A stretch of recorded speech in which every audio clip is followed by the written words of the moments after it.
বিসমিল্লাহিৰ ৰহমানিৰ ৰহিম। আসসালামু আলাইকুম ওয়া ৰাহমাতুল্লাহি ওয়া বাৰাকাতুহু। হয়, আমাৰ আল্লাহৰ এটা বহুত পিয়াৰা নাম আছে, আপোনালোকে সবেই জানে আৰু বহুতে গমো পায়। এই নামটো বহুত ধুনীয়া নাম, ইয়া আল্লাহ। ইয়া আল্লাহ এই নামটো ইনশাআল্লাহ যদি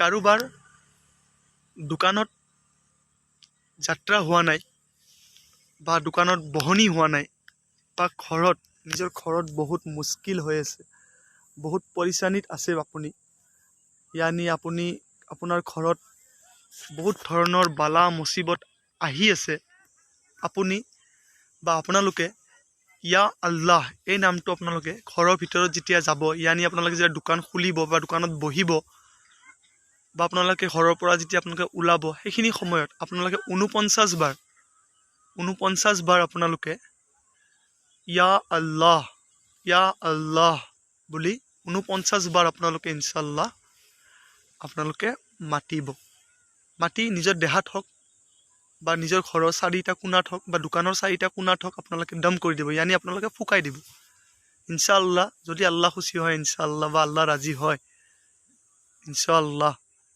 তো ইনশাআল্লাহ আপোনালোকৰ দোকানত যাত্ৰা বহনিও ভাল হ'ব, আপোনালোকৰ ঘৰখনো হিফাজতত থাকিব।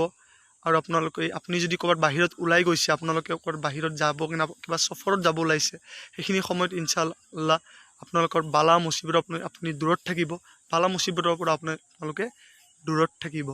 তো ইনশাআল্লাহ এইটো আমল ইনশাআল্লাহ মই নিজেও কৰোঁ আৰু ইনশাআল্লাহ আপোনালোককো কৈ দিছোঁ, আপোনালোকেও ইনশাআল্লাহ এইটো আমলত কৰিব। ইনশাআল্লাহ বহুত ফজিলত আছে, আপোনালোকে কৰি চাব ইনশাআল্লাহ। ঠিক আছে, আসসালামু আলাইকুম ওয়া ৰাহমাতুল্লাহি ওয়া বাৰাকাতুহু।